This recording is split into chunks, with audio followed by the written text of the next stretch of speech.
Hey guys, my name is Mark and this is the Mark Method Podcast. In this podcast, you can be sure that you're going to learn more about what you could be doing to advance yourself in health, strength and fitness. In today's episode in particular, I'll be discussing strength training during lockdown as well as how to approach training after lockdown. So in this past couple of weeks, there's been a mass increase in the amount of equipment that people have been buying. I've noticed people have been buying stuff like pretty much anything that they can get their hands on, and then people buying the creme de la creme, best equipment available, and obviously I'm talking about Eleiko. And I think it's an important subject to kind of like touch up on, as it's now been just over 2 weeks, and this is like potentially looking like up to a 3-month stint, if not more or less.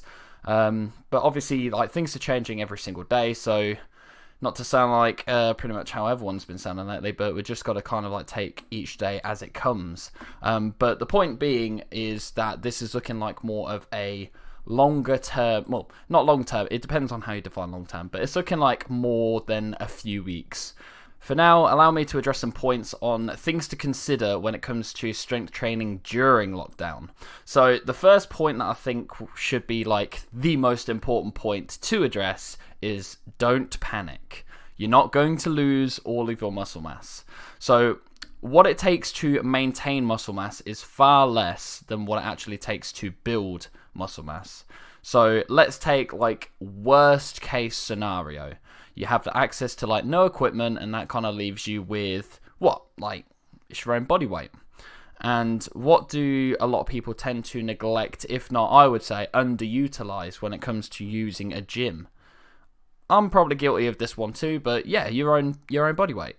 And even for you big beefy powerlifters out there, a bodyweight squat compared to something like a 200 kilo squat might seem like nothing, but there's always things that you can do to make it harder. You can take it into tempo, high rep, single leg, all kinds of like different other things that you can do to obviously like make it harder.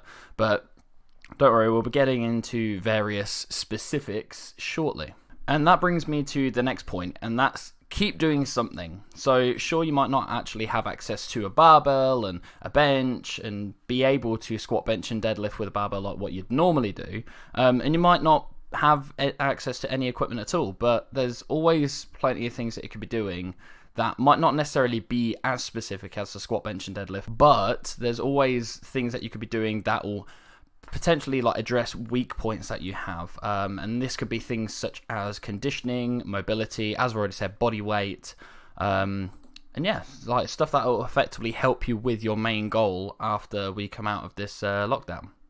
And if you don't have any equipment, get inventive. This point I can definitely kind of say that there's a lot more access to stuff that you could be doing than what you actually realize, and I'm going to give you a few examples of my clients getting inventive because there's some like funny stories here.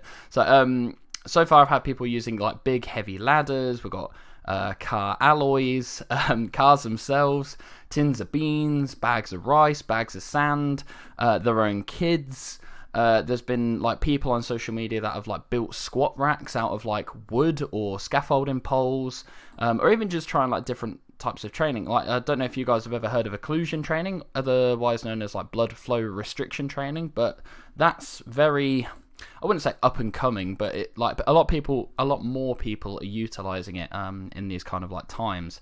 But later today I'm actually trying my own inventive flair, I suppose you could call it. So I've purchased some bags of cement, some wooden timber for like the cement to sit on, and I've got some like heavy duty straps that I use with my gymnastic rings. And effectively the plan is I will sit the cement on top of the wood and have the straps going around it, which should effectively give me like handles. So I'll be able to do things such as shrugs, deadlifts, farmer's carries, hopefully like things like floor press. And even if like it doesn't work out, I've still got like the bags of cement that I can use themselves. The only downside is now that I've picked them up, like when I was like, because the way that I purchased it, it was click and collect.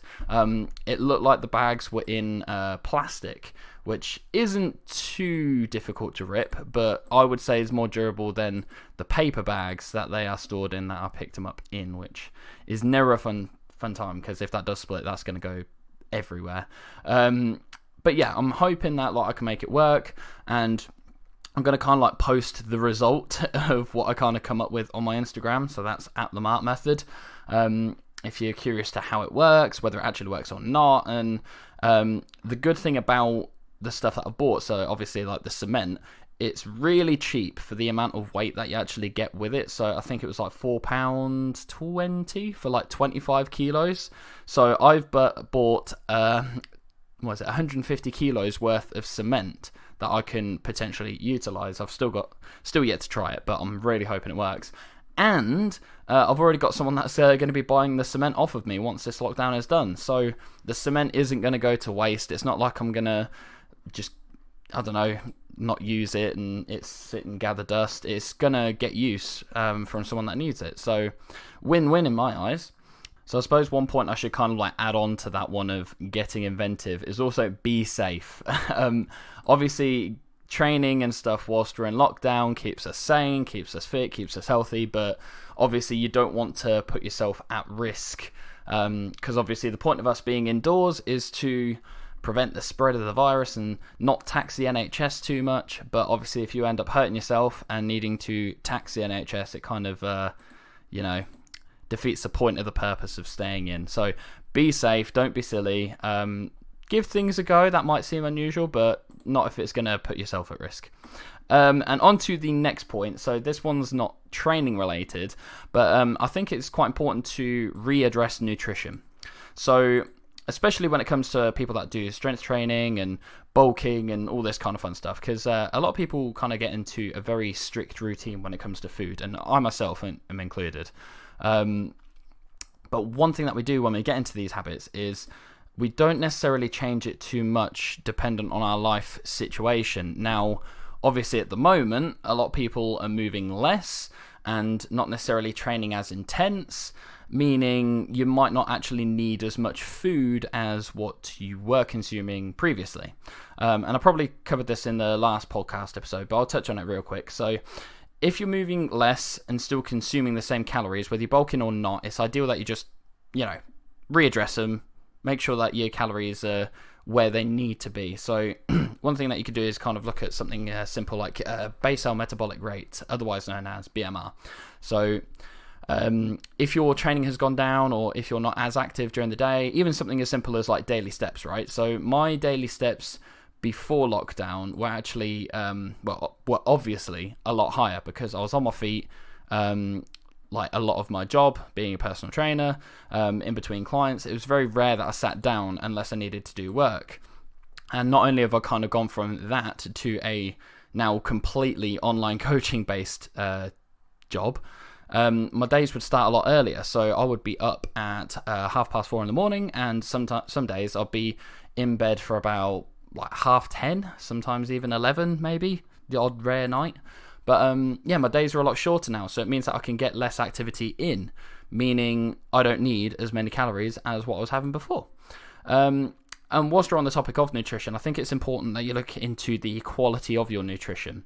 So obviously, whilst people are stockpiling or panic buying, whatever you call it, like, it means certain items might not be as available as what they once were before, but it's kind of like a good time to address the quality of nutrition. Like, are you getting enough vitamins, minerals, and what can you kind of do to change your nutrition intake if you're not getting enough of what you need? So one simple thing that you could do, I always recommend it, track your nutrition on Cronometer, Cronometer, and just kind of like have a look at any kind of vitamins or minerals that you might be a little bit low in, things that you can kind of like up, things like that. And then last point, in terms of what you could be doing right now that I'm going to touch upon. So I've already kind of touched upon it already, to be fair, but focus on the stuff that you either didn't want to do previously or you didn't have time for. So this is stuff like physio, rehab, mobility, conditioning, cardio.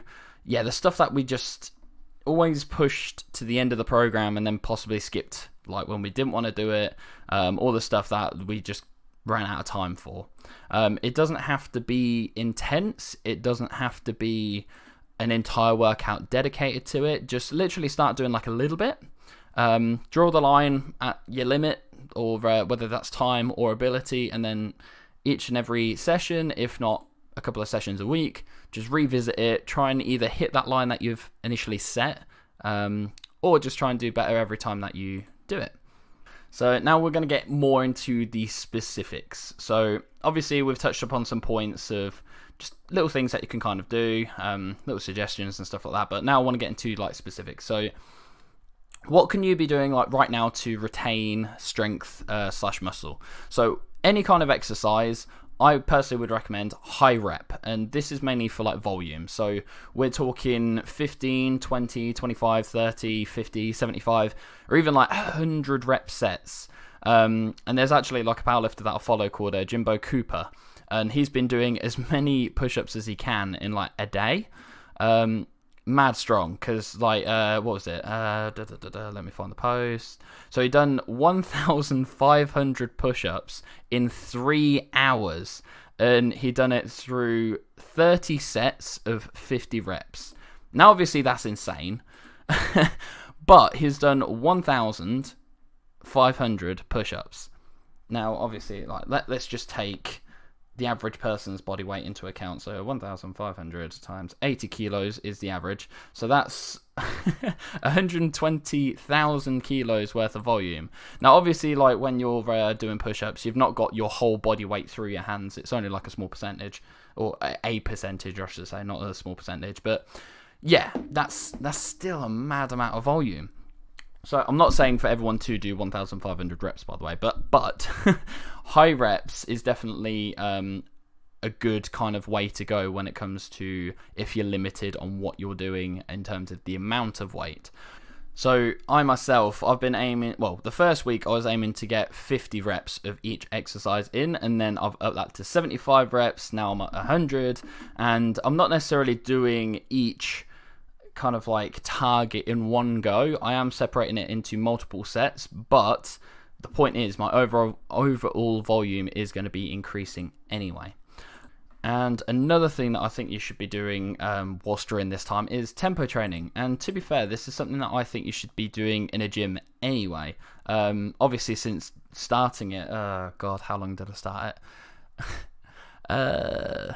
I want to say about a year ago. Must have been about a year ago I started doing tempo training. Or maybe at the start of this year. I can't actually remember.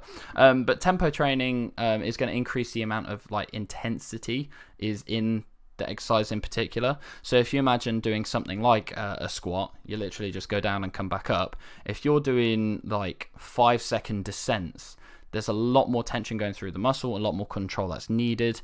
And although strength can be seen as the amount of weight that you're moving, if you imagine someone doing, I don't know, like 2 reps at 100 kilos, bouncing it off their chest compared to 1 rep at 100 kilo, but really slowly going down. And I'm talking about the bench press, by the way, if I've not already said. You're going to, well, the person that's controlling the rep is going to have a lot more time in detention, thus, in my opinion, have a greater strength. So, if you want to start doing tempo training, I would recommend something like a 3-second descent, maybe just a quick pause, and then up as quick as you like. At least that's when you're starting off. And then when you start getting more used to tempo training, you can then increase the amount of time during the descent, increase the amount of time of a pause, or if you really want to make it difficult, increase the time on the concentric. So if you imagine something like we'll go simple, something like a push-up. So everyone has that habit when you do a push-up of push up as quick as you possibly can.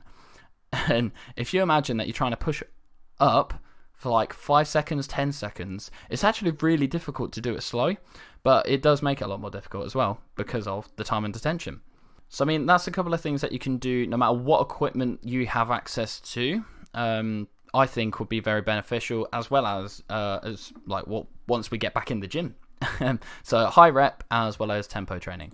Now, in terms of what exercises you can do, obviously this is going to differ based on what equipment you have access to, but I'm just going to take it as if you don't have any equipment available to you. So things like pull-ups. So obviously this is going to be very dependent on your ability. You can do it on a pull-up bar. I've seen people doing it off of door frames. I've not actually had to go at that myself, but obviously make sure that your door's pretty sturdy.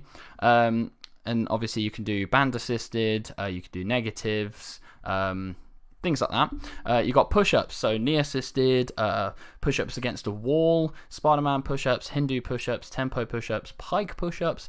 I mean, there's loads of different variations you can do with push-ups, so you're not really limited there. Dips, so obviously if you've got access to the parallel bars, awesome. You can do them with parallettes, you can do them on a sofa, a couple of chairs. Obviously you've got different options there. Squats, yep, say no more. Obviously you can do close stance, wide stance, single leg. You've got like loads of different options there. Add in weight if you've got access to it. Lunges, obviously I'm going to say lunges. Now with lunges, one thing that I'm definitely going to stress, I've been stressing this on my Instagram, endurance lunges, right? So I used to do them a long time ago, recently started doing again since lockdown, and oh my god, every time I'm doing them, like a day or two after, or I should say a day after, as well as 2 days after, I'm just aching. I've got the biggest DOMs because I'm not used to doing that many lunges. And as well, you've got to consider, just like we did with the push-ups, your body weight, how much you weigh per lunge. And then I thought it would be a good idea on Monday to wear a bag with about 20 kilos worth of weight in there and still perform a large set of lunges. So what I've been doing, I think it works out as about a quarter of a mile, if not half a mile sometimes. And it's effectively, I'll just chuck some music on or chuck a podcast on. I'll go down to a field or park where there's like loads of space and I'm not going to be near anyone, and literally just start lunging. And then I think the longest that I've done it for is about 40 minutes. And the shortest being about 20 minutes. And I think the 20 minutes one was actually when I had the weight on my back. Or was that 30 minutes? I can't remember. But yeah, lunges are absolutely brilliant. They work a lot of muscles and definitely worth doing for endurance, just because strength training or not, they're definitely going to add a lot of support to your joints. Challenge stability, they're a unilateral exercise. There's so many reasons to do them. And they're definitely one that I don't feel like enough people are doing. But there's some bodyweight exercises that I definitely think are worth doing for sure. Now, when it comes to equipment, obviously I'm going to suggest some things for you guys that haven't got anything. At the moment, as I've already said, people have been buying loads and it's selling out quite quickly all over the place. There's not many places with things in stock. So if you can get your hands on some bits, obviously do so. Don't feel like just because I've not mentioned it that you shouldn't get it. But yeah, like I'm quite, I don't know. I would say with the suggestions I'm making, I'm being quite biased in terms of my client base. So I've actually found this quite tough on what kind of equipment to recommend. So just to give you guys a bit of an idea, so my client base is super diverse because personal trainer, powerlifting coach, intrinsic biomechanics coach, and yeah, just the type of people I work with is, yeah, anywhere like from, well, what would have been soon to be competitive powerlifters if all the competitions weren't cancelled. What I call post-rehab clients. So they've come to me post-physio treatment or post-injury, that kind of like style of client. I've had Joe Blogs just wanting to lose weight. I've got a couple of clients in their 70s and 80s, which is pretty cool. But yeah, it's a very diverse client base, which means when I recommend equipment, I'm having to recommend equipment that would benefit kind of like all of those different styles, as well as like trying to get a little bit specific. So if you're doing a sport or something that requires specific equipment, get that specific equipment if you can. So yeah, ignore these suggestions if you need to get something specific. But equipment I would say would be worth going with is bands. So we're talking about the long ones that you see in all of my Instagram videos that I'm absolutely obsessed with. Some sort of like weight, such as either a dumbbell or a kettlebell. And then some sort of suspension trainer type thing, like a TRX or even gymnastic rings. I'm noticing there's not many places that are selling out of gymnastic rings. They're actually quite easy to get, fairly low cost. The only downside is with the TRX and gymnastic rings is you kind of need somewhere to hang them. I know the TRX comes with like a door anchor type thing, and you can also buy a door anchor separately somewhere if you don't have one. But gymnastic rings, I think that's a little bit harder to kind of like work around. But I'm sure there's a way around it, but yeah, and the main reason why I'm recommending bands, dumbbells, kettlebells, TRX, gymnastic rings is because they're equipment that have very high versatility with what you can do with them, and in my opinion, those bits of equipment can be quite low cost. Obviously, times at the moment, things have changed in the past few weeks where people are selling stuff at a much higher price as compared to normal. And that's obviously if places are in stock at all, because things are selling out so quickly. I'm trying to keep an eye on things for clients and friends and things, because I'm having people say, oh, where should I get stuff? And I'm like, well, everywhere's selling out. Even I'm struggling to find stuff. But yeah, as I say, get inventive and stuff like that, you should be fine. But if you can get hold of some bands, dumbbells, kettlebells, gymnastic rings, TRX, go for it. Now, I know some people might be a bit surprised I've not said barbells. As much as I love them, in my opinion, they don't have a super high versatility with them in comparison to the suggestions I've already made. As well as you do have to take into consideration, you don't just buy a barbell on its own, you also buy weight plates to go with. And it's usually the weight plates that shoots up the cost. Now, obviously, if you've got high cost and lower versatility compared to the other equipment, I'm going to obviously vouch for the other equipment more. But as I've already said, if you've got a sport that requires specific equipment, such as powerlifting and strongman and stuff like that, get the specific equipment. Now, I myself am in a bit of a weird place because I'm fortunate enough that I had loads of bands in my job already, so I could literally just chuck them in a bag, take them home, no problem, as well as I already had a pair of gymnastic rings. So when it came to gyms closing down, I still had that option, but obviously when it comes to buying equipment and stuff like that, it must have been a month, if not slightly more. I invested in a bit of equipment for at the gym, and that is where it currently is. Now, because I've invested in that equipment, I now don't have the equipment to necessarily splurge on stuff for at home for myself, as well as I couldn't really justify it. Like, if I was to buy, I don't know, like a barbell, a squat rack, some weight plates for at home, once this is all over, although yes, I do now have that at home, but it wouldn't necessarily help my business, and I'm very into reinvesting in my own business to help others rather than putting myself forward. So I'm making it work. We're making it work with these bags of cement. So just to give you a bit of an idea as well, so I don't know if I already actually said with the cement, but I've got 150 kilos worth of weight, should this work.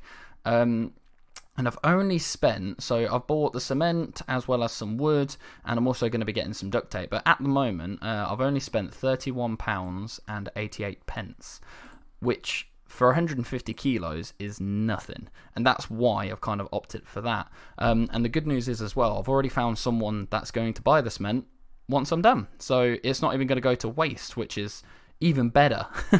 But like one thing that I have been slightly worried for people with is people have been so quick to buy equipment, meaning obviously that it's sold out quite quickly. But once gyms reopen, obviously everyone's going to have this abundance of gym equipment. And I think if they aren't going to use it and go back to gyms, they're going to really struggle to sell it. And that's one thing that kind of like, it concerns me for people, but who knows? I think gyms might even be buying equipment off people once they reopen, or that should be a good idea anyway. So if you're a gym owner, say that you're going to buy equipment off people because you might actually get some decent stuff. And this brings me to kind of like, I wouldn't say the closing bit, but the final points on what to expect once gyms reopen, in regards to training at least. So as I've already said, like, this is looking like it'll be, I reckon, 3-4 months, maybe. So it's going to be a little while, and even once it kind of like passes, I can see it being a very slow introduction back into what life kind of was like beforehand. And even then, I can't see it going back to what it was, especially with my own business, because I've learned so much, and my business personally is going to be so much better once gyms reopen. I've been doing like loads of webinars and things and focusing on bits that I didn't necessarily have time for. So my business at the end of this is definitely going to be in a much better place, which is good, but obviously it's just making through it that is the fun bit. But yeah, once gyms reopen, it's definitely going to be a gradual thing. But here's some things that you can kind of like, things to expect once gyms are open. So number one, your ability is going to be different, so don't be stupid. And I say that out of a place of love and kindness and looking out for you guys. So hopefully it kind of comes down to common sense, but when gyms do reopen, don't on your first couple of sessions think, all right, 1 rep maxes, 2 rep maxes, 3 rep, any kind of rep maxes, I personally would say isn't ideal. Obviously it depends on what kind of training you've been doing whilst gyms have been closed, and as well as the equipment that you've had access to.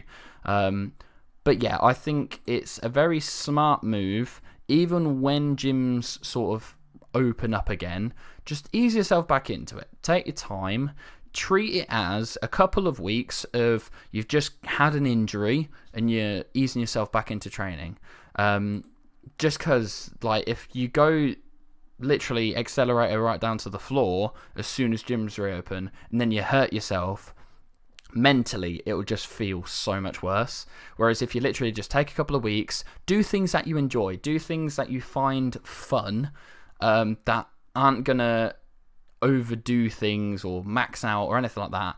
Just take your time, and then you're likely to stay on the path of training and not hurt yourself. Or at least that's what I would say anyway.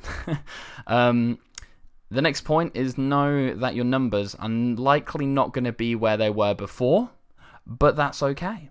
Now, I keep saying, as I've already said, but as I've already said, it takes a lot more effort to build muscle than it does to maintain. So if your numbers aren't where they were, there's this fun thing called muscle memory. So you'll be okay if your numbers aren't where they were. And in terms of like target setting, the best thing you could possibly do when gyms reopen and you're easing yourself back in is literally just keep track of everything that you're doing, especially when it comes to volume, and just draw a line. Go, all right, well, here's where I'm at now. On the next training session, I'm going to make sure that I'm a little bit further ahead. And just like you would in any normal gym scenario, just literally start somewhere, try and get better each and every time, but just know that it's okay if you've taken a few steps back, because I'm fully expecting I'm not going to be able to deadlift anywhere near as much as what I was. I'm not going to be able to squat as much as I was, and my bench, I'm going to cry. I'm going to be buried by the bar. I'm not going to be able to bench any decent amount of weight, but I am going to start doing a lot of push-ups, see if that has any transfer. But it's okay that the numbers aren't going to be where they are, which is a real shame, because I was actually on track for a 200 kilo deadlift. My first ever 200 kilo deadlift. I was really looking forward to it. But it's okay. It happens. And then the last point I'm going to make in terms of once gyms reopen, obviously I am going to say this, but if you've not already got one, hire a personal trainer or a coach. Now, I'm not just saying this in a way to promote myself, although I do have virtual PT as well as online coaching slots available, as well as likely a few slots are going to be available once gyms reopen. But hiring a good personal trainer / coach will help you, even if it's short term, long term. It doesn't matter. You're likely to get some value if you hire a personal trainer or coach, especially when gyms reopen again, because they're likely to see where the limit is and push it just a little bit beyond, but also not necessarily get stupid with it. And don't forget, like I've done, what was it? I think it was the second podcast episode I've done, is what to look for when hiring a personal trainer. So there's going to be a lot of personal trainers that need clients, and yeah, like definitely worth doing. Now, you've also got coaches like myself, so I know once gyms reopen, I'm going to be definitely focusing not only with my current clients, but I'm also going to be focusing in terms of marketing on biomechanics a lot more, because there's a lot of people that are likely to have not been moving as much as normal, sitting in awkward positions and bits and bobs like that. And I know people are definitely going to need that help or to make sure that they don't hurt themselves. And I know it sounds like morbid, like not everyone's going to hurt themselves just as soon as they get moving again, but you get the point I'm making. But in my opinion, there's like no better time to address movement or technique issues through the help of like a PT or a coach, whilst just slowly easing yourself back into a gym environment. And as I say, it doesn't necessarily have to be a long-term thing. Even if it's just, all right, gyms have reopened again, I'm going to hire a personal trainer for a month, 2 months, just to brush up on technique, ease myself into the gym. Once I've done that, oh, cool, I've got a few new ideas. I might have had things pointed out that I didn't realize I was doing wrong. I might have some nutrition things that I didn't even consider to now focus on. If you get a good personal trainer or coach, honestly, you do get a lot of value. And to finish off here, I'm going to end on a quote that I've seen from Lane Norton, also known as BioLane. It is very cheesy, but it might be what some of you need to hear. And that is, be tenacious, be persistent, be patient, be consistent, be committed, never quit. And I love that quote, because it's kind of like, yeah, sure, we're all going through a very strange time. We don't have it that bad. We're still able to train. We're still able to do things. Don't worry about it. It could be worse. There's other things that could be going on that are a lot worse than what we are going through. So, yeah. Big smiles. And just to like a little bit of a recap then. So the first few points that I made was, you're not just going to lose all your muscle mass. Keep doing something. Get inventive. Readdress your nutrition. Do things that you didn't previously have time for or want to do, such as rehab, mobility, conditioning, stuff like that. Do high rep stuff. Do tempo work. In terms of exercises, pull-ups, push-ups, dips, squats, lunges. Equipment that I would recommend getting: bands, dumbbells, kettlebells, TRX, or gymnastic rings.